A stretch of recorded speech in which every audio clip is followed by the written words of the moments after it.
Well, bright and early, I'm Curtis Stone, and this is the incredible Rochelle Palermo. Hello. We are in our test kitchen here in Hollywood, California, so welcome. This is your first time back here, I think, so we're very excited to have you. This is where the magic happens, right? I know, it really does. Sometimes it's magic, sometimes it's disaster. That's what testing is all about, ladies and gentlemen. What we love to do is get organized, right? So this is where we develop our products from, this is where we develop our recipes from, for both the restaurants, for our cookbooks, you name it, and this is where it all happens. So this is, you know, it's when you're in a kitchen, you have to understand that sometimes things don't work out the way you want them to. My advice is don't wait until the last moment, because the last thing you want to do is cook something for the very first time and hope it's going to be okay, right? Because that's what you're going to be doing. So that's why we test. See, when we have a fail, have a button for we it. have a button and it goes like this. You'd be surprised how often that button gets hit, ladies and gents. Not that often, but you know, every now and then. So what we're going to do today is we are going to show you how to walk through the holidays. They're just around the corner, right? November is knocking on our door. So we wanted to go live with you today, and we want to just put together a fantastic holiday meal. You can take little bits of it, you can take the cocktail and the roast beef, or you can take the entire thing. Should we tell them what we're going to make? Let's tell them. All right, so come over here. Yeah. This is what we do, by the way, when we're testing. Rochelle's just written her first ever cookbook, you guys. And it is fantastic. So these are, you're getting a real sneak peek. Here are some of the dishes that are going to be in that cookbook. It hasn't quite gone to print yet, but we just got this in the mail. Okay, this is Rochelle's first ever. Look at this. It's called the Bakeware Cookbook, and you'll notice if you have a flick through, and this, they've hand stapled this copy together. Look. Just so we can have it for you guys today. Look at the beautiful shots of the dishes. Everything that she's put together in this book is fantastic. I've had a little bit to do with it. Don't worry, there's a couple of my recipes in here as well. But it's just such a beautiful piece. And I wanted to show you, this is where it comes together. We start with what we call the layout, right? And we take images. Every single recipe we put in the book is photographed. There's over 110 recipes in it. Now, it's not available yet, but it will be available on the 19th of November. So if you're looking for a bakeware cookbook, I tell you what, this is the best one you'll ever get. Great. This is what we're going to do for you today.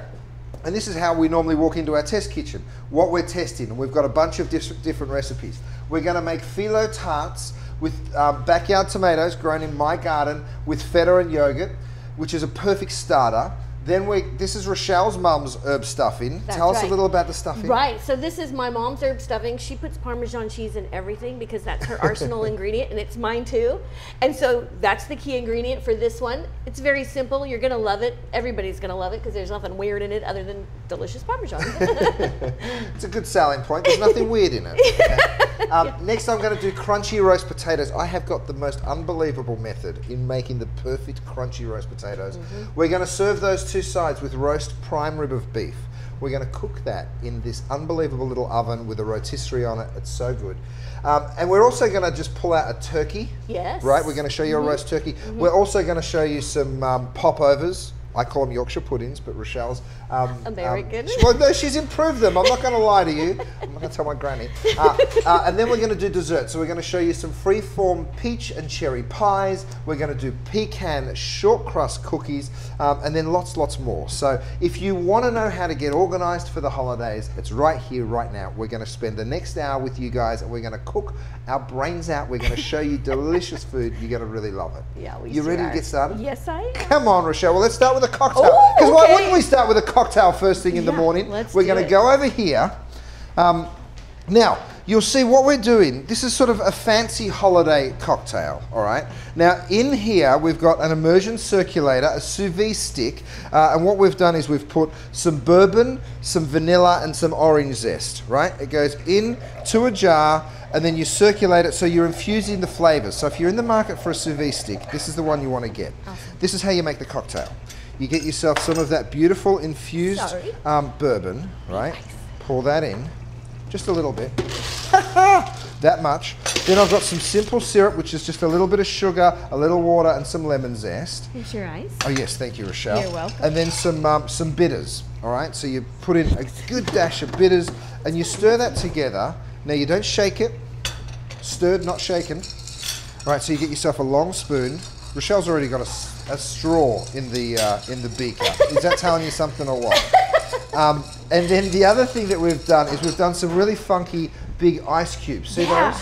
So we've frozen some cranberries in there, and we do that just in this incredible muffin tin. So you freeze them, you let them defrost for just a minute, and they'll just pop out. Yeah. So we put cranberries, but you can put any sort of berries, and it fits perfectly into a cocktail glass, just like that. Wouldn't it be great at a party, having a big block of the bowl of all those ice cubes like that? Yeah, for sure.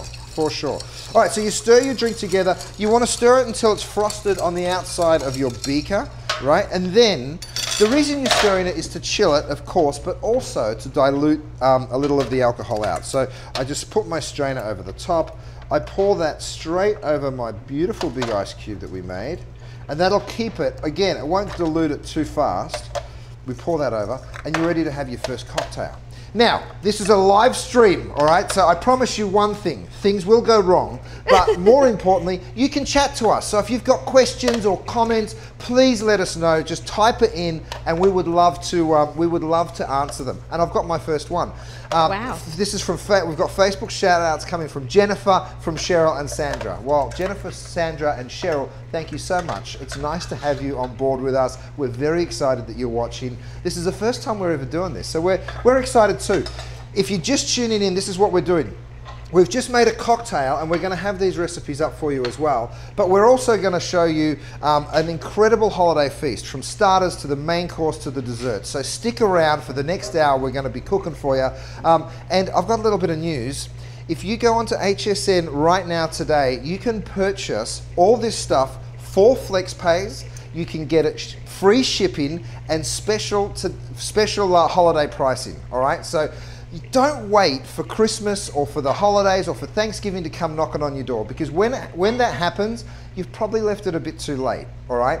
The beauty of right now, right here, right now, is you get this stuff home, and then you'll be able to start preparing, start testing. It's what we do here in the test kitchen, is we test things. So when you see my crispy roast potatoes for the first time, it doesn't mean you have to cook them on Thanksgiving for the first time. You can test them ahead of time, get it through your head, so then it's just second nature, and then the holidays become real easy. You ready, Rochelle? I'm ready. Come on, let's do it. Let's do it. So I'm going to start, and then I'm going to hand the baton to you, Rochelle, my darling. Okay, sounds great. The first thing we're going to do, and I'm using this new bakeware, this is the DuraPan turned into bakeware, right? So a real quick backgrounder, you've seen this stuff before, right? It's called DuraPan for a reason. It's super durable, in fact 4 times more durable than normal cookware. But the beautiful thing about it when we developed it was we put this non-stick finish on the inside. You can use stainless steel utensils on it. It's super strong. All right, so that worked, right? We've sold over 1 million pieces of it. Obviously people love it, but here's the cool part. We've now turned it into bakeware for you guys. So you can even get this home today and guaranteed to be delivered to you before Thanksgiving. Yeah. You're going to get 2 sheet pans, you're going to get 2 muffin tins, 1 muffin tin and 2 round pans. All right, so it's a 5-piece bakeware set at today's special prices, ladies and gentlemen. Anyway, what I'm going to do is show you. So I've turned this over because one thing that's cool about this is we've put the non-stick both on the back and the front. So if you're ever doing a recipe that requires the back, you can actually go ahead and roll your dough straight over it. So I've got a rosemary cracker that I'm making. It's a really easy recipe to do. And what you do is I roll it directly on my board. So then, see how the board's moving around a little? I got a solution for that too, baby.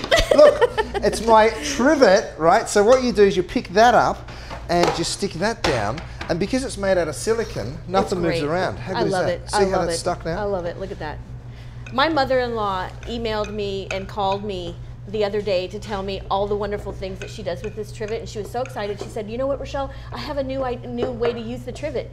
So I called her back, and she says, I use it to water my houseplants. So I no way. And yes, that's right. And she puts it right over her sink. She puts her plants on top of it, and she waters her. Oh, it's a good idea. It's a great idea. So even if you're not a cook, you know, you've got a lot of houseplants, it's perfect for that. So genius, my mother-in-law is. What's your mother-in-law's name? Maria Torres. Hi, Maria Torres. Hi, Maria. Your son is a beautiful human being. Mike, we love Mike. We love Mike, yes. Okay, so we've got some more questions here. We've got shout outs from Liz, Dave, Martin, Karen, Diane, Marty, Beth, oh here, we've got a question from, Mary Beth is asking, what's the #1 essential item all home cooks need? Good question. So many. Look, I start with this. Yeah. I start with a great non-stick piece of cookware, right? It's called a DuraPan. It's got that stainless steel disc on the base, so it's super strong. It's it just, once you've got a great piece of cookware, you can literally cook anything. Fish, eggs, steaks, you can get caramelization on it. There's so many different ways to do it. So I say cookware is probably the most important. A good sharp knife is important. Bakeware is important. You know, there's so many things that you do need in the kitchen. Sheet pans. Sheet pans. I think sheet pans, because you could use it for so many different ways, you know, not just for, you know, baking on it, but like I like to use it when I'm pulling things out of the pantry or pulling things out of the refrigerator, to pile everything on and bring it to where I want to go. Or I put all my little mise en place on top of it. Now I've got a movable counter, so I got more space if I want to get rid of all my mise en place. It's so true. So I love it. Taking it out to the barbecue, right? With all your barbecue tools and your steaks and your veggies. Yeah, it becomes like a prep counter for you. You're so right. Yeah, I love it. And here's what's so cool about it. Now, normally you'd be trying to roll this out, you'd be using a ton of flour, and then you're trying to move it around. Look at, I'm doing it straight on the back of the sheet pan because I know nothing's going to stick to it, right? Once you've rolled that out, then you season it up. So I've got a little, actually I'll put a little oil on first, just a tiny bit of oil, like that, right? You can even brush that on. So you just brush a little bit of oil over the top of that, and then you add your flavors. So you can put rosemary, you can put different spices, a little sea salt. It could be just sea salt too. Yeah. So I brush that over. I've got a little sea salt. I've got a little sesame. This was kind of one of those recipes, Curtis, that you served at Maud on the first menu. Very first menu. I loved it so much. I was like, you know what? Let's just twist it up a little bit and show people how to use the back of that pan, because how many pans come with that beautiful non-stick on the back? And you know, and it's so inexpensive to make. You know, it's flour. So cheap. And what cracks me up is that there's more Parmesan cheese than flour in this cracker. It's true. It's more like a cheese cracker than anything else. It is. And see how she said twist it up? That's another word for stole. She stole my recipe and put it in her book, you guys, okay? A little bit of pepper. I did, guilty. It's okay, you can steal mine, you can steal hers. I know. We give you full carte blanche permission. What I'm going to do now is stick this in the oven. It's going to go in at like 375. We've given you the recipe here today. So the best thing about this is you will use it again and again and again. It's great for charcuterie, for dips, for pâtés, to serve with cheese. It's like that little touch, and people eat this cracker. They're like, oh, what a delicious cracker. Where'd you get that from? You're like, I made it. And they're like, really? Yeah. You'll be the goddess of the kitchen. Okay, it's going in. What's it going at, Rochelle? 375 for about 25 minutes. For 25 minutes. Okay, 25 minutes. What are you making? So another great little appetizer for the holidays. This recipe is in the book. The bakeware cookbook, but in the book we actually serve it with tomatoes on top and some goat cheese and some fresh summery things. But like we do all the time in the test kitchen, is we say, well, how can we make it different? How can we change with the season? Because that's what you're all about, and that's what now we're all about too. Yeah. Is cooking within the season. So we said, you know what? Let's take out the tomatoes. We love them on this, but right now let's think about other fall flavors. So instead of the goat cheese spread that goes onto the pastry, we're doing a blue cheese spread. Yum. We're going to put some beautiful little persimmons from my neighbor's yard. He brought me over these persimmons, so thank you. Also stolen. That means stolen, by the way. It's okay. If the tree's hanging over the fence, it's not technically stealing, Rochelle. Don't worry. That's my neighbor Mike from Hi, Mike. Yeah. And then some beautiful, look at these chewy, dried So they're semi-dried figs, right? Yes, they are. And some fresh ones too, but you can just use dried. And then walnuts. They always taste so great when you toast them on your baking sheet. And it adds a really great flavor. And then a little bit of the some aged balsamic. So balsamic vinegar. And if you don't have aged balsamic, you can take regular balsamic and simmer it with a little bit of sugar and reduce it down. It's great. So if you can't find it, that's another little cheater's way of doing it. So I always say phyllo dough and puff pastry are your friends in the kitchen when you're baking. They really are. You'll find them in the freezer section. You can make a wonderful desserts, with them, other pastries with them. It's fantastic. So always keep those two things in mind. They're little helpers. Hey, we got some more shout outs. Robin, Michelle, Annie. Annie loves our cookware. Well, Annie, we love you. Thank you for writing in. Also, Dave wants to know what's your favorite Thanksgiving side. What's yours? My favorite Thanksgiving side is, you know, I love the stuffing. Yeah. I love stuffing because, you know, it's got so much flavor. I like to pour my gravy over it, and that's my favorite thing. And it can always be something different too. Right. So, but I love my mom's stuffing. She makes a good one, and we're going to see it today. She makes a great one. I like roast potatoes with gravy. To me, that crispy potato is so good if you get them fluffy on the inside, and I'm going to show you how to make that as well. Yum! I love those too. So what are you doing? It's phyllo pastry. You're brushing it with butter and then layering it with Parmesan. Exactly. So, I'm just brushing it with some melted butter. That's all that is, with a nice little pastry brush there. And I don't douse it, but I get a nice little coating on that. Yeah. Using the phyllo dough. When you're using phyllo dough, what's really important is to keep it covered because it will dry out fast. So here's the little tip. A light, damp towel. Very light. Mm-hmm. Really lightly, because you don't want to make it soggy, but just really lightly damp is the way to do it. Exactly. And you know, you always see the chefs doing this kind of thing. And you go, ooh, why do they try to make things look so fancy by shaking it from up there? Well, there's a reason why we do that. That's true. Because if you go like this, you're going to get clumps of cheese, you know, not dispersed nicely. But if you do it from up here, look at how it just falls nice and evenly over your pastry. And you know what? I don't mind if I get a little cheese out of there because I know I'm going to be able to wipe it up easy. So that's another thing you don't have to worry about. And I'm doing this on a sheet pan. I didn't oil it. I didn't line it with parchment. I didn't do anything like that. And it's just going to come off just great. So I'll do one more layer. So how many layers in total? 5? So we do 7 layers. 7 layers of that. Dirty. It's so easy, right? It's just the pastry, the butter, and the cheese. And would you serve this as an appetizer, Rochelle? You know what? The great thing is you can serve it as an appetizer. I would definitely cut it into like little squares and serve it as an appetizer. Yeah. I think I've also served it as a little side to a salad. Oh, that's nice. So like a nice little side to a salad. You can turn it into, you know, top it with sweet stuff. Maybe instead of the Parmesan cheese, you're putting some sweet breadcrumbs in between. And then you could top it with fruit or jam or whatever you like. And you could make it sweet if you like. Yeah. So this is basically it. And then what we're going to do, Maria, shout out for Maria. Is that my mother-in-law? Yay! Hi, Maria. Thanks, Maria. And Sandra wants to know when your cookbook comes out. So listen, set yourself a calendar reminder because you get this cookbook, it will change the way you cook forever. It comes out on the 19th of November. That's right. When we're at HSN on the November 19th. We're there for the Today Special That's when we're going to be showing you our, which by the way, you can get today. It's our 5-piece bakeware set. You can pick it up at today's special prices. Yes. Free shipping, 4 flex. There's no reason to wait. No, there isn't. You got to have them. You know, why wouldn't you? I mean, they're really seriously. But Rochelle's new book, which is all about bakeware. So we've literally written it around the product. Yes, we have. If you open this up, it shows you all the different pieces that you get, right? But when you actually, and forgive this book, it's been hand stapled. So if it falls apart in my hand, this isn't the finished product. That's right. We're giving you a sneak peek. But look at all the recipes, and you photographed every single dish, right?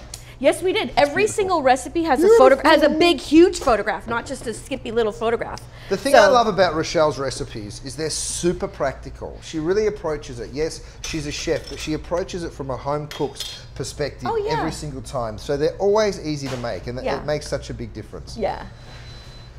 So Doug is asking, what is the best way to clean the exterior of your cookware? Good question. So I'm going to show you a piece, right? This is about a year old, all right? And have a look at the base.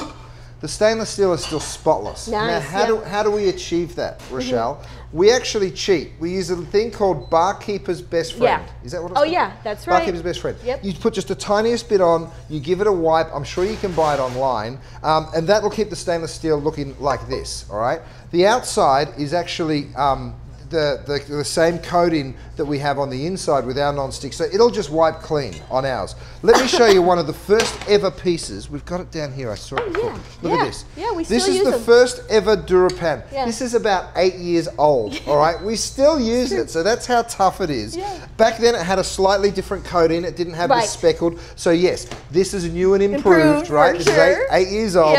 But have a look. So yeah, if you do sort of, that's 8 years by the way. It's still pretty good, right? It's fantastic. It needs a bit of a polish up, but look, you can just wipe ours off is the answer. Remember, we're cooking day in and day out, 5 days a week, 8 hours a day, and those things get a beating, you know. But look at it, that's fantastic.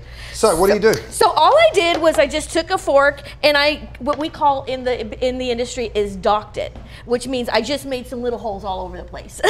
Pricked it with a fork. Pricked it with a fork. So then that helps. Why do we do that? That helps to keep things, you know, it's gonna kind of rise up and kind of get a little flaky, but it's not gonna poof too big because you want it to puff a little bit, but not crazy. So you just do that, dock it like that, and then we stick it in the oven. Stick it in the oven. Which one are you going into? I'll go in right down here. Ooh, something's looking good. So when it comes out, it looks like this. You can see it's puffed up a little bit. It's nice and flaky. I can move it. Now I want to show you that I can move it over to this platter. Don't show. Put that back. Let them see it. This is what we do. This is how we get organized in the kitchen. We do. We write these little post-it notes, and it says phyllo tart,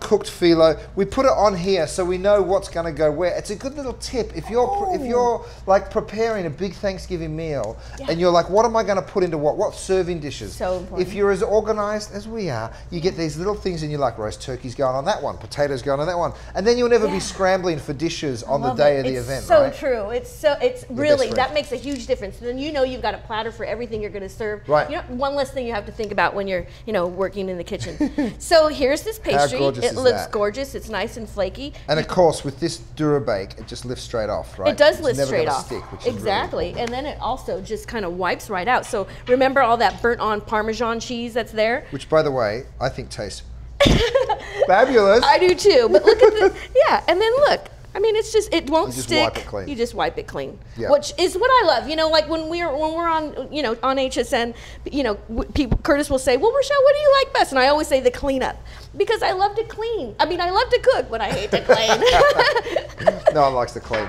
We've got more shout outs from Cecilia, from Angie, from G, Judith and Edith. Thank you so much, you guys. And we've got a question from Martin. Do you use olive oil for cookies? Ooh, good question, Martin. We've put olive oil in cakes. We have. Have we done it with cookies? I never have.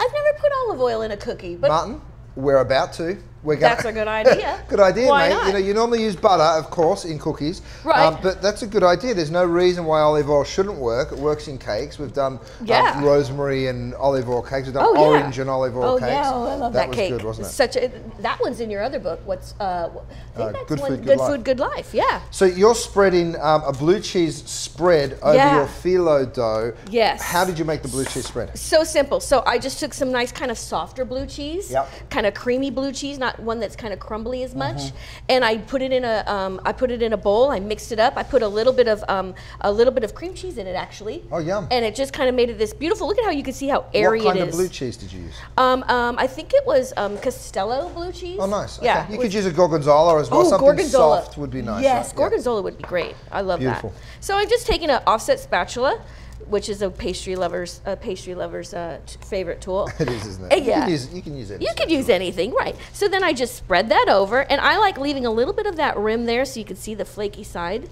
And just spread that over. It doesn't have to be real thick. And then you could just go to town, and we could just do a bunch of different little toppings. So we thought, well, hey, let's talk about some really great, kind of in-season toppings here. So we have some fresh figs and some fresh persimmons and some beautiful dried figs. And I think they look good just kind of peeled open that way, and you can see that fudgy kind of, I'll help. Okay, great.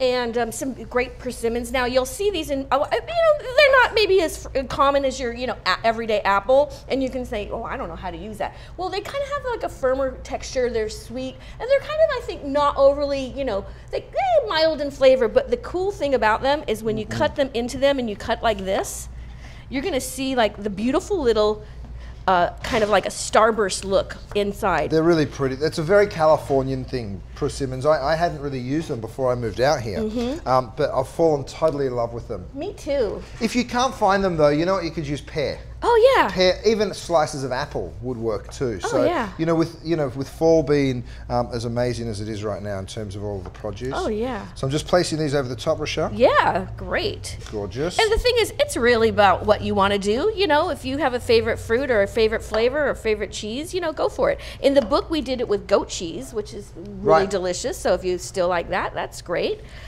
So great. So then just a couple more slices here.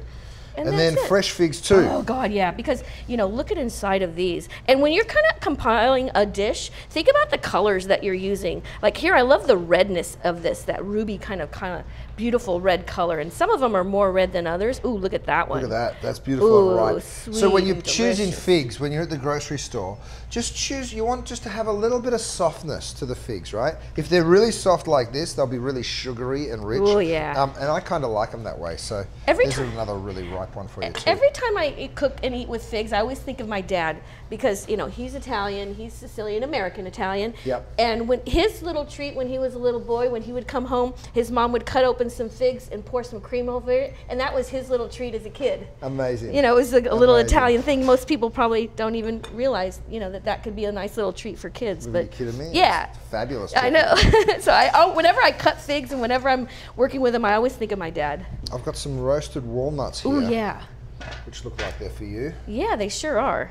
You'll also notice, you guys, I'm taking things straight out of the oven and dropping them onto our trivet. Right. So if you haven't seen this before, it's a roll-up dish rack / whoop. So it stores like that, but the beautiful thing is you pop it over your countertops and you can put roasting hot trays straight on it. It can go up to 500 degrees in the oven. Yeah. And you can also pick that up today. Oh gosh, we love that. We love that tool. This is looking beautiful, Rochelle. Good, thank you, Curtis. I'm excited about it. Come on, get a wriggle on. I'm hungry. Yeah, I'm kind of taking my time, huh? So Goodness gracious. So what we could do is we could just sprinkle some of these walnuts. And I just like to, you know, I mean, to me, you toast them, which is really, really important to toast walnuts because that brings out that wonderful, really rich, nutty flavor. So that's really important when you're kind of doing something like this. And what you're doing is you're warming up the oils in the actual nut, so you're getting it more and more flavorsome. Oh, yeah. And then they become so brittle that I just kind of, I don't even break them in your hands. I just break them in my hands. Sweet. I mean, so simple. While you're doing that, we've got more shout outs from Teresa and from Shannon. Sarah loves us. Guys. Sarah, we love you too. Thank you so much, you guys. Yeah. And I've got a question from Maggie. Maggie's saying, what's the name of this recipe? What are you doing, Rochelle? What's the name of it? So I would call it a phyllo tart with persimmon, fig, and walnuts. And blue cheese. And blue cheese, delicious. You can name it whatever you like. You know, well, actually, it's a good question, right? Yeah. What's the name of something? Right. Back in the day, we used to try and come up with these super flowery names for things. We really did. I'm talking like when I started cooking, which is about 100 years ago. And we used to come up with these really flowery names. But now what we sort of tend to do is we kind of list the ingredients, so it's just a really good description for people. So yeah, phyllo tart with blue cheese, figs and persimmons. Yep. And then people understand it straight away. Right. Get some sage. So you know how we were talking about, you know, using this baking sheet in different kind of ways. Well, we also use it as a little fryer helper. So what we did is we took these little fresh sage leaves, put them in some like mildly hot oil, fried them, and they get crunchy. Ooh, they get delicious. that beautiful little crisp. And so then we just left them on the sheet tray to just kind of, you know, settle down and cool off, and they get nice and crunchy. So, you know, a fryer helper. You could also bake them. You could toss them with oil and bake them in a really hot oven, and you get the same sort of result. Ooh, that sounds nice. So we just kind of, pop these over the top? Yeah, however you like, and, you know. They look beautiful. There's no rule to this, you know. It's just beautiful. So it adds, like, I think when you're kind of cooking, you know, think of the colors, right? So you've got some of that beautiful burst of orange, the red kind of ruby color in there of the fig, and then I think something green is always really nice.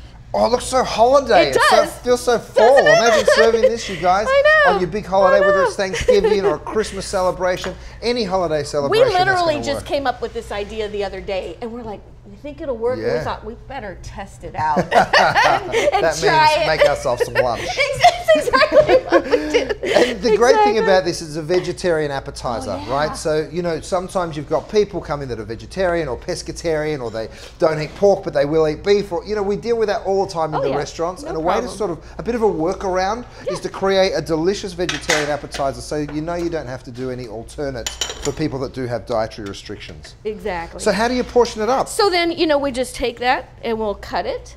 So I could cut it. It's good. You might want to even serve it on a board, and you can cut it right onto a board. So let me show you, like this is your beautiful board, right? Yep. I love the little channel around here, so when you're nice carving, right? But you could even, like, I think it's so the board is beautiful enough to just kind of even assemble right on there, and look at that.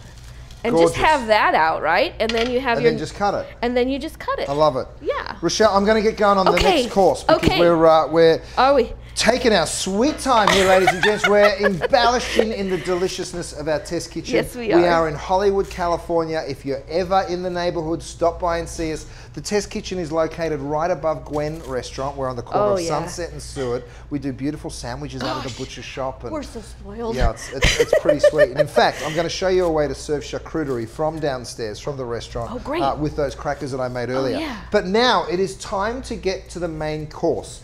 Over here behind us, have a look at this. We've got a prime rib of beef. Can you get in there and have a look? So you'll see it's got that infrared light on the top, which is what's giving it that fabulous crispiness. All right, so we're cooking our beef. Now let me just show you how you tell whether that's done.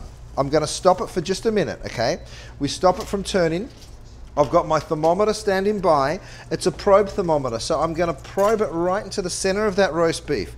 Now the beautiful thing is, I've set that to beef, and then I can even set it to medium rare, which is how I want to cook it.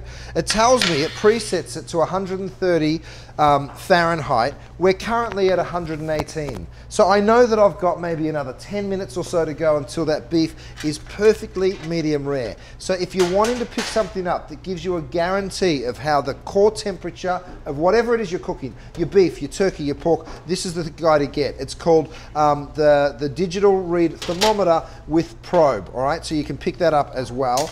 It's not quite there, so let's get that back to going.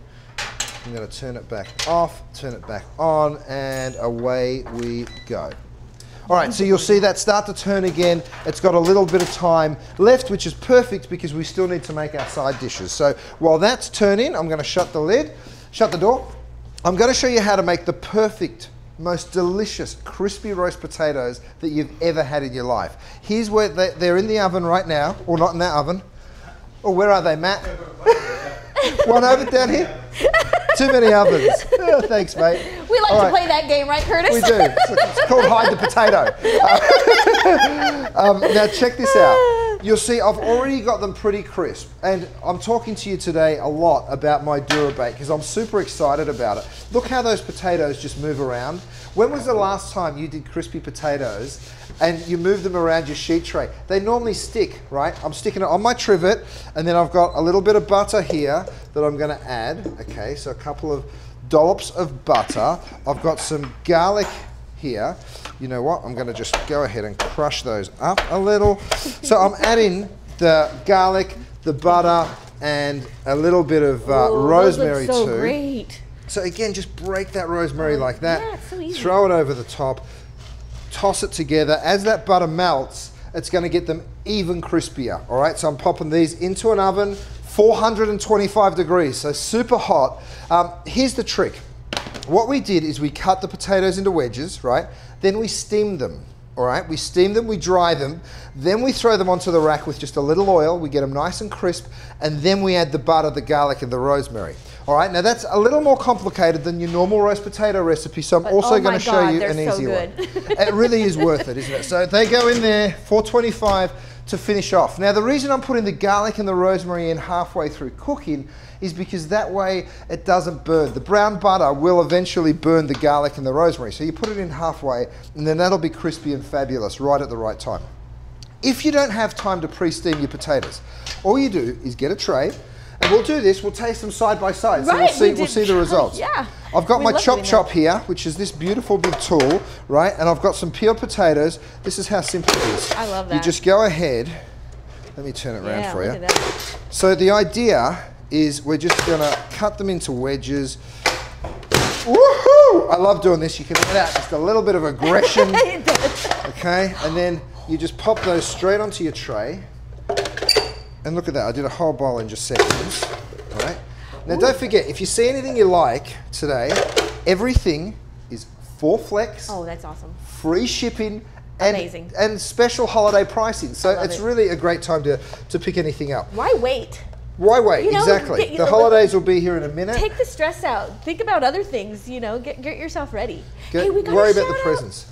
We got a shout out from Nathan and family watching in Minneapolis. Oh yes, hi Nathan. Hi Nathan. How you doing, buddy? Nathan is the designer of the cookbook, actually. And so thank you, Nathan, because I know he worked his buns off to get this to the printer and all the print checks that you did. You're amazing. And then Hannah, you are a great team. Aw, thanks, Hannah. You're a sweetheart. How long have you been working together? It's like a marriage, you know, but it's one that works, so that's a good thing. We have known each other. When I first came to America, I did a show called Take Home Chef. And I had a food stylist that worked, and they were great, and I, you know, was excited to work with them. And then that person was ill one day, so Rochelle came to fill in, and I was like, oh my goodness, the most thorough food professional I've ever worked with. So Rochelle and I haven't left each other's side for the last 10 years. I'm like, you're staying with me. And she's tested recipes, she's edited recipes, she develops recipes with me. So we've been together a long time. Yeah, now, check this out. Another tip to getting the perfect roast potato is don't overcrowd your sheet pan. Such a good tip. So see how I've got that generously spaced? Now I did put a little bit of oil because I want that ultra crispiness. I've put a little bit of sea salt. I'm going to throw them in a red hot oven. I'm talking 425. We're going to see these next to the other potatoes before we say goodbye to you today, all right? So let me come down here. Lovely. Hey Curtis, I remember the first time I ever worked with you on the Take Home Chef show. Oh, and I had never been on a set like that. And they called me and said, can you be his sous chef? And I said, sure. And can you do the prop styling? And could you food style? And could you shop and do all of that? One-man band right here. It was just the two of us. That was so dumb. I'm like, sure, I could do that. You know? But you know what? It was a great learning experience. You got to do it all. And it was awesome when we went to Santa Fe. Wasn't it fun? Oh my God, New Orleans. I got to go and do so many great things because of this man. So I'm forever grateful. Now, before you start your stuffing, because you're going to do your mum's stuffing, I'm going to show you what I'm about to make, which are these guys. All right, because I can see that they're ready to go. Have a look at this. So they're called popovers, right? Again, I'm dropping it straight onto my trivet. Have you got a tray for me? Thanks, Vanessa. Look, have a look at these. You put the batter into these things. I mean, look at them. Do they look unbelievable or what? They will sink ever so slightly, but I'm pulling them out because they're the perfect. Someone asked me what my favorite side was before. These are kind of it, all right? Now you can cool them down and then you can flash them back through the oven and reheat them just before it's time to serve. But when you break into these, imagine, can you believe it? So can you imagine like soaking up your gravy with these guys this year or soaking up the stuffing? So those are like a classic accompaniment to your prime rib, right? Oh, they're called Yorkshire puddings because they come from a little town called Yorkshire, which is where my granny Maud is from. And you would always serve this with roast beef in England, all over the place. So I'm going to stop talking and let you do your Thanksgiving stuffing, my darling. So I'm doing my mom's stuffing. Now, I'll tell you what, it's a very simple stuffing. And so it's kind of, I always think of it as your classic stuffing. Because what she has a few little twists on them. One is she only uses green onions, which I love. So it adds a color too. She does a nice amount of celery, all right, which we chopped in the chop, by the way. Delicious. And she adds a ton of parsley. And then she uses a nice mixture of assorted herbs. So when you see that little poultry packet of herbs in the market that comes around town nowadays, that's the packet you want to use. It's got sage, it's got just a touch of rosemary, just a touch of oregano, and we just saute it all, you know? I mean, and you know what, she makes it easy. She'll chop everything in the chop. She uses her food processor to mince up her parsley. So, you know, feel free to take those shortcuts. So you've got butter, garlic, sage, all of those herbs, celery, green onions. That's right, green onions, celery, right, a little bit of garlic, and then we just saute that until it gets nice and tender, and then she adds some parsley at the end, okay, and she just gives that a nice little stir, and see how green that looks? So it's just a very classic looking stuffing until she adds the Parmesan cheese. So normally I'd let that cook a little bit. That's the twist I love. I know, me too. It's a really nice one. I do too. I mean, it's just like, you know, we call it an arsenal ingredient because if you're ever in the kitchen and you're like, oh God, it needs something flavorful, put a little Parmesan cheese on it. It's like it does wonders. So I love it. So then we have some bread here in a nice big Curtis Stone bowl, of course, and we just kind of let it air dry. It's ciabatta, so it's kind of an Italian twist on it. Nice and crunchy. Nice and crunchy. And then you know, and the thing about stuffing is, I have to tell you, don't be afraid of the butter in your stuffing. Use plenty. That's what you need. All right. Otherwise, it's just soggy bread. Right. So anyway, so you're going to take that out, and you're going to put it right over your bread. Gorgeous. Okay? And you're just going to give that bread a nice little toss to coat it with all of those good seasonings. I'll do that for you. Oh, thank you. And look at, I wanted to show it to you in this deep dish multi-purpose pan, which you are selling on November, but hey, you can get it now. And it's wonderful because I can saute stuff in the pan. I could saute stuff in the pan. We could throw it into the oven, and then it's so gorgeous that you could put it right in the middle of your table. Oh, it's gorgeous. So and why, you know? We've put those big handles on it too, so you can literally pick it up while it's still sizzling and take it to the table. It's a really beautiful pan. You can. I mean, it's gorgeous, and it's got the DuraPan coating, so actually, there's no better coating than that. So then I've got the Parmesan cheese. I add that. And then you add a little egg. Egg is essential in your stuffing because it helps bind it, it helps fluff it up, it helps give it a nice little airiness, okay? Otherwise it would just be kind of soggy. And then we've got our stock. So you always have to have a good tasty stock. Here we've got a little turkey stock, but if you wanted to add a chicken stock, you can. You give that a little pour over, okay? And in the 1.5 quart saucepan, this is the 1.5 quart saucepan that comes in the 13-piece set. Oh yeah, which is also available today. 4 flex, free shipping, don't forget. I love it because it's got the little spout, so it makes it easy to pour stuff out of. And I also like it because of this lid. It's got little, it's like, we call it a strainer lid. So you can strain, you know, small things or larger things, so nothing kind of falls out. So that's kind of really cool. So I'm just gonna give that a nice little toss with your big spoon. I love these big spoons, Curtis, because I can get really deep down into those bowls and just that big, huge surface of that. And this is I mean, I don't know, you can't really tell maybe at home, but this is a real spoon. This is a solid spoon. It's wonderful. I love it, and I love the handle. And look, it's something that we take super serious here where we do the development, when we come up with this stuff. We listen to you guys. In fact, we have an entire board, and while you keep stirring that, Rochelle, I'm going to show them. This is Vanessa and Matt, by the way, who are running around in the back. Come say hello! Yeah! These guys do lots of the hard work in the background too. Oh, they do. But I'm going to bring you over and show you this.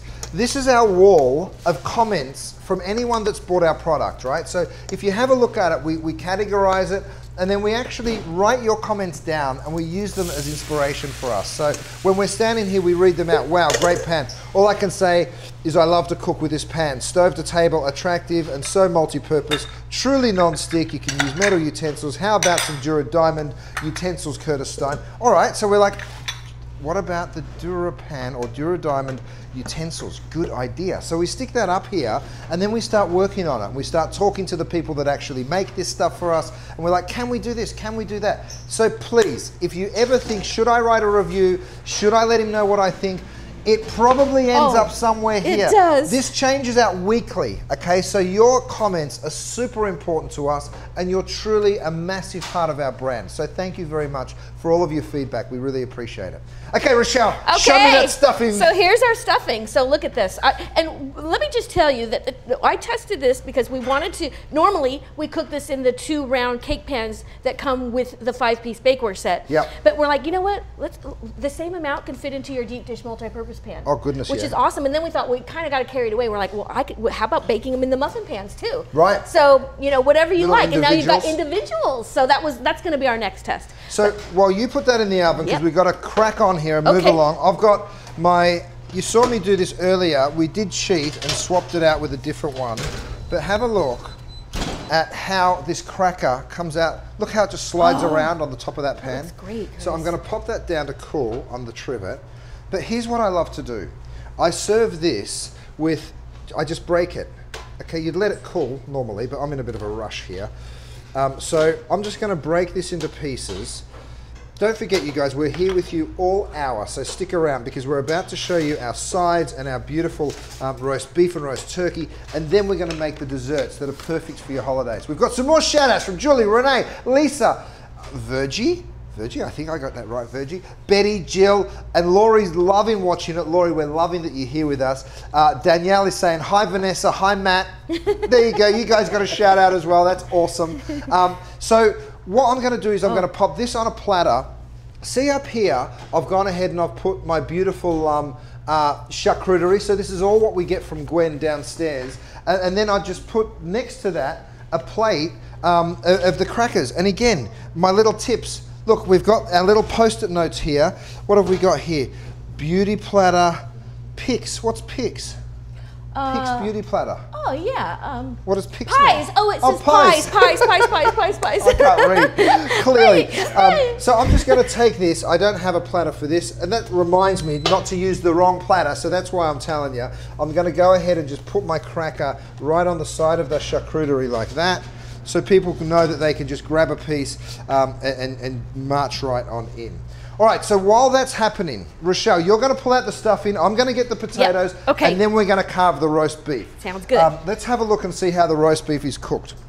I'm opening up my oven. Now, again, as the holidays inch closer, this oven is your solution to being able to cook unbelievably during the holidays. So yes, we've got it on rotisserie now. You can also put it on toast, roast, broil, defrost, bake, slow cook, convection. It literally does it all. Let me just go ahead and stop it for a moment. We're going to get our digital read thermometer. I'm going to poke that into the thickest part of my roast beef.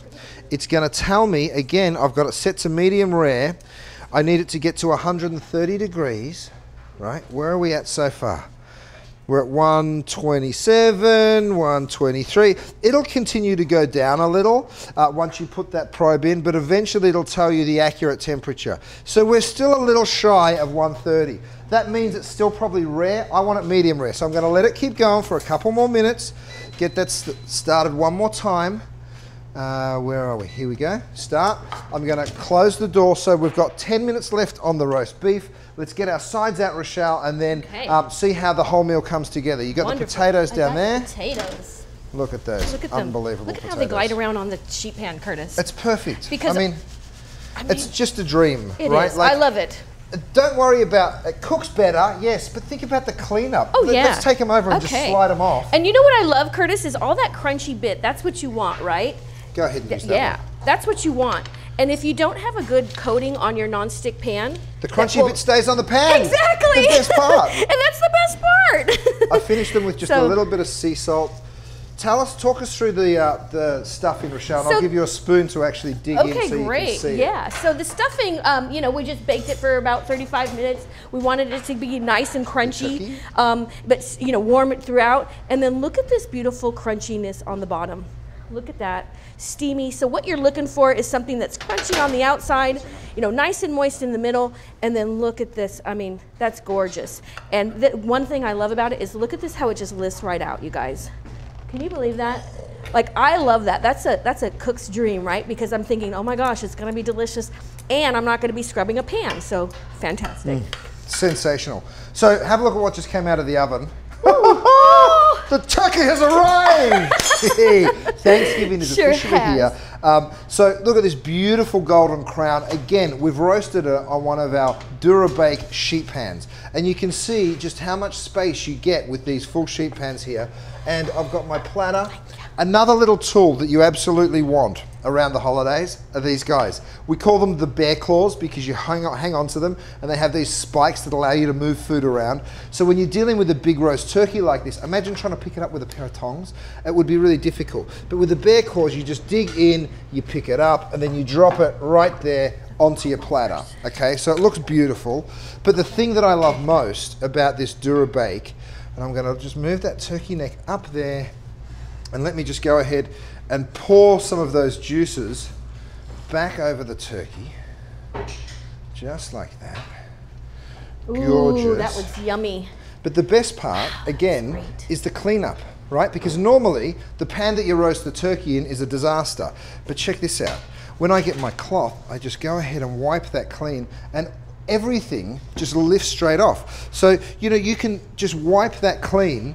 And yes, of course, you can throw it in the dishwasher, but the truth is you can pretty much just wipe it and it'll be spotless. So that is what I love so much about it. Nice. All right, so there's the roast turkey. And you know, this particular turkey Curtis has the Cajun seasoning, which, you know, is, you know, kind of, I thought, well, it's kind of cool because it's from something that when we were down, you know, in New Orleans, it kind of reminded me of that time when we were down there and all those delicious, amazing flavors from New Orleans. I love that city. Isn't it a great city? Yeah, I do. It's a wonderful town. So before I roast I'm going to take your board because I want to roast the beef. Sure. I want to show people. Perfect. Want to show people the little thing that we've built into this giant cutting board. Another thing that you really need is a nice big cutting board as the holidays roll closer. But before I carve it, because it still needs a few minutes, Rochelle, I want you to show me these cookies. Okay, great. All right, so these are my shortbread cookies. They're pecans, and they're kind of inspired by a Mexican wedding cookie. And instead of rolling it into a ball, I flatten it because I like getting it a nice, delicate, kind of golden brown, delicious color and taste. And then look at that. Oh yeah, look at that. And yeah, look at that. That caramelization is sweetness and also crispness. Exactly. While you do it, I've just got to do it. We've got to. Oh yeah. Michael is getting hungry. We've got shout outs from Mary and Susie. Excuse me. Ulsa? Is it Ulsa? Alisa? Alisa's saying what colors are available for the bakeware. Okay. Okay, so here's the cool part. You can buy the Today Special, which isn't until the 19th of November. You can buy it today, and it's guaranteed to get to you before Thanksgiving, all right? You can take it home in this, which is the original. Right. We've got it in the red. We've also got it in the aqua. We've got it in the gold. We've got it in the green. Yep. Okay, so there's 5 different colors to choose from. You get 2 sheet pans. You get 1 muffin tin and you get 2 round pans. All right, so it is really just a dream. Here it is right here. There's the muffin pan right there. This is called a Today Special pre-sale, ladies and gentlemen. You can get it right now. That's there. You get the 2 sheet pans and then you get the 2 round pans as well. So you're taking home 5 pieces for a crazy price. Oh, I know. And guaranteed to get to you before Thanksgiving. So everything that you need covered for Thanksgiving will be covered. Absolutely. Back to you. So the cookies. So, you know, we're thinking like in the book, we even when we were photographing this recipe, right. I was talking to our food stylist, Vivian Liu, who's amazing. And she's like, Rochelle, how did you want to coat these? And I was like, oh my gosh, there's so many different ways you can coat them. So we were going back and forth, and we ended up saying we really like the sugar coating. So we just basically took the cookies after they've been cooked. No big deal. Do they still have to be warm? No, they don't. Cool. And then just a nice light coating is really nice. And then the other thing I was thinking, well, you know, you could do the traditional kind of Mexican cooking, you know, powdered sugar coating, which is totally fine. You know, great. Looks I great love it. as well. Looks wonderful and festive as well. Looks like snow, which is what we're all kind of thinking about now. And then I said, well, you know what? We have another thing that we do in the cookbook where we take freeze-dried strawberries, put them in a spice grinder and grind it into a powder, which is what we have here. You can also do it with raspberry, which is actually what we're using today. Grind it up and it makes a powder. So then you can just dust your baked cookies, your cakes. We have some chocolate cakes that we dust with this beautiful little, you know, raspberry powder. The thing I love about this raspberry powder too, sorry to cut that. No. It's so intense in flavor. Oh, yeah. Even this little bit that Rochelle's dusting over that cookie, you will really taste the raspberry. So it's not just for appearance, although the kids love it. Yeah. It really does really just bring to life the flavor. It does. And, you know, we also use it not only as a dusting thing, but we also do it, we put it in our frosting in our girly pink sheet cake pan. This one's no good, sorry. Yeah, that's okay. And it naturally colors your frosting a nice, beautiful pink color without any food coloring. It's absolutely wonderful. So you've got just some varieties, easy ways to kind of just do something different for the holidays, or you can leave some plain. Whatever you like, I think you're really going to love them. It's one of my favorite cookies. So I hope you enjoy it. Yum. So are we? Okay. I'm going to make the pies next. Ooh, okay. Yum. I'm just having a sip of coffee. We're here with you all hour, you guys, so thank you so much for joining in. We actually love bringing people into the process with us and actually helping us out. Just bring the whole sheet over, Matt, the whole sheet pan, so I can dive in. Sorry, we're a little behind here. So what we've got is all of this beautiful stuff. I'm going to make some pies here. Now, you hear the word pies and you're like, oh, okay, I'm not sure. Can I do it? Can I not? Is it hard? Is it difficult? Is it easy? It's actually really, really simple. This is the method that we use because they're kind of what I like to call them free-form pies. Thank you, Vanessa. So Vanessa's gone ahead and rolled the pie base out. Now, if you've got the Durabake, yes, flip it over and roll it out. Nothing will stick to it, which is really cool.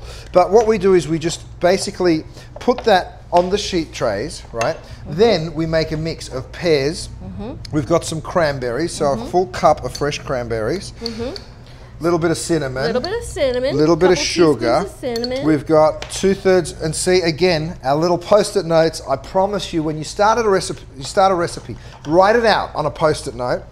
All the ingredients back to back, stick them on top of each other, and then pop them in a bowl, and then you'll know I need this much sugar, I need that much cinnamon, I need that much baking powder, that much flour. You put baking powder in. I've got 2/3 of a cup of sugar, and then you never get lost with it, and that's what I love.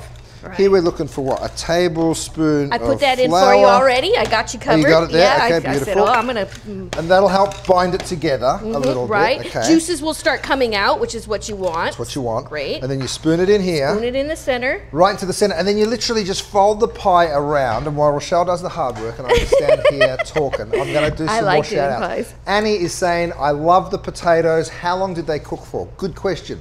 Now, if you steam them or even blanch them in boiling water, but steam them, you only need to steam them for about what, 7 or 8 minutes, Rochelle? Yeah. And they'll start to get soft. You don't want them to be fully cooked. You strain them off, you let them dry. Then you stick them onto a sheet pan and you roast them with just the littlest bit of oil, and you can roast them until they start to turn golden brown. If it's at 400 degrees, which is what I suggest, it'll probably only take about 8 to 10 minutes. Then you add your garlic, you add your rosemary, you add that little bit of butter, finish them off for another 5 or 10 minutes until that garlic is just softly cooked, the rosemary's crispy and the butter's brown, and you get perfect roast potatoes. Now, if you do them the old school way, which we also threw a tray in, and we should have those out in the next couple of minutes to show you, we just cut the potatoes into wedges, we put oil on them, we threw them in the oven. They'll probably take 20 to 25, and then you want to pull them out every now and then and give them a shake, right? But again, that's at 425 degrees. And just so you can see how good these are, I'm going to pick one of these guys up. That's the crispy roast potato, and this is what it sounds like. It's crispy, it's fluffy on the inside. They're just the most fabulous roast potatoes. I'm sorry, I get excited when I have results like that. Yum! Yeah. Yes, delicious.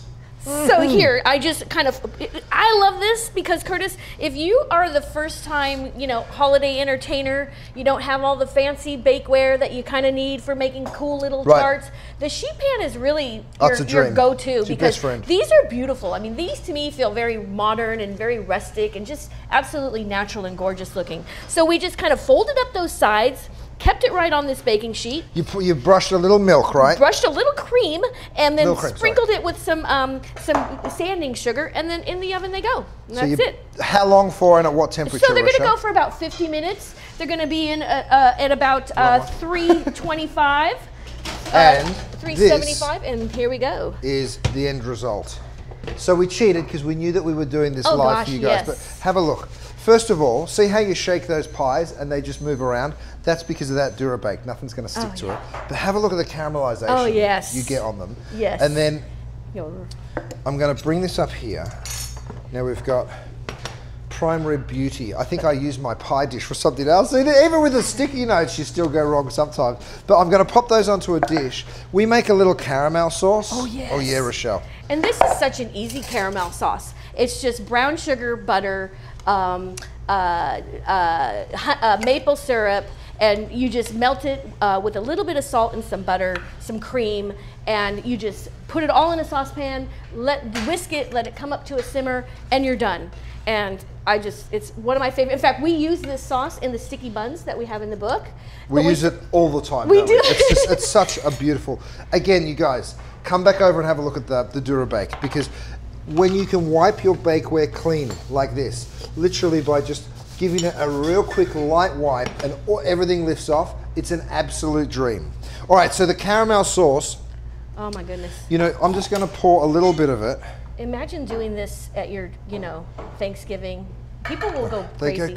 It's such a beautiful recipe. And you saw her make it. Rochelle, yeah, she knows her way around the kitchen, but it's really, your kids can make it. My boys love making these because you can kind of, the messier they are, the more homemade they look, and it's absolutely fine. That looks beautiful that Finish way. it off with a little cream. Oh, yummy. Or ice cream if you want to, right? Too. Absolutely. Ice cream would be good too, coming warm out of the oven. And you've got little individual holiday pies. Oh, that looks so good. If you know you've got 8 guests coming, you make 8 of them ahead of time, you just throw them in the oven. Oh, yeah. Beautiful, Rochelle. Oh, I love it. Gorgeous. I know you love that pie crust, Curtis. That's that really rich all butter pie crust. Oh, and that's in your new book? That's in the new book. Available on the 19th of November. Set a calendar alert. We've got a couple more call outs and then we're going to roast the beef. We've only got a couple of minutes left.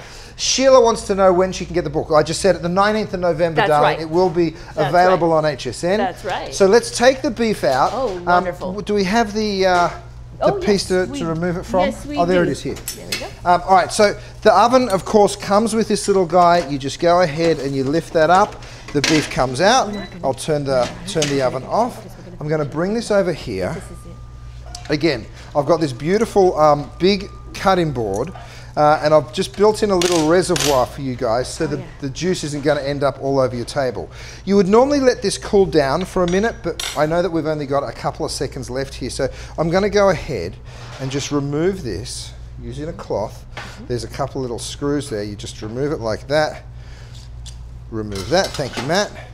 And again, remove that side. Oh my gosh. Can you imagine if you're, having your Christmas dinner, Curtis, and everybody's over watching that roast spin around there? Oh. The kids love stuff like that, I know. Are you kidding me? Absolutely love it. Yeah. Another use for your bear claw. Now, yes, I've preset here with our carving set. It is fabulous. This works really well, but I'm not going to lie to you. The bear claw will give you just that perfect control, right? See how I'm holding that? Yeah, perfect control. The favorite time of the day for me, Rochelle, is when we get to taste. Oh, I know. So have a look. Oh, yes. We're just carving into the roast beef. I told you to be perfectly medium rare, didn't I? All the way around. Perfect. Because it spins, so it just keeps basting itself and cooking evenly, right, Curtis? You get the outside nice and crisp and the inside just perfect, juicy rare. Look at that. All right, so it's time to taste. Let's call everyone together. This is what we normally do. We say, team, it is lunchtime or it's taste time. Where's Jen? Make sure Jen comes out too. We ring the bell. There's the dinner bell. The ring the bell means come and get it. You watch, they'll come from everywhere. And then we pick this up. We drop that onto the platter. I'll lose my sticky note. And you've got this beautiful prime rib. Again, pick your board up, keep that juice, and just pour it straight over the top. Oh yeah. You've got a holiday feast fit for a king. Crispy potatoes, Yorkshire puddings, roast beef. We didn't quite get to the gravy, but we've got the turkey. Rochelle's finishing the tarts with the balsamic, the stuffing, those little pies, some little Christmas cookies. There's nothing left to do but to dig in, you guys. Let's do it. Let's do it. Go on, Jen. Don't hold back, my darling. Get in there, have a taste. We all love our jobs. But, you know, when you come to work and this is work, it's not too bad, is it? No, it's not. I'm going to try a piece of your tart, Rochelle, because I'm going to have some of those potatoes. So good. Yeah, try that. The thing I love about it is the figs. See?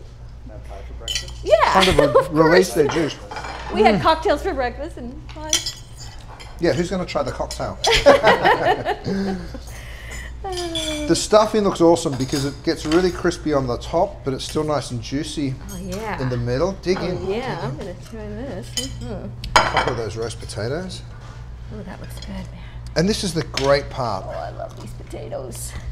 About any festivity, it's a food. If you get the opportunity to bring people together through delicious food, it's a dream, right? It really, really is. Well, you guys, I want to say, as we sort of fill our plates and start chowing down, thank you so much for tuning in. We really, really appreciate it. Make sure you tune in on the 19th of November. That's when Rochelle and I are going to be out there cooking all sorts of things in this unbelievable bakeware.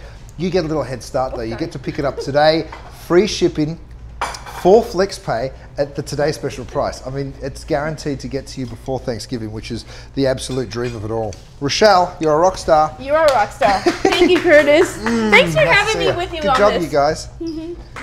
Thanks, guys. Have fun. Happy holidays. Happy holidays. Bye. Good job.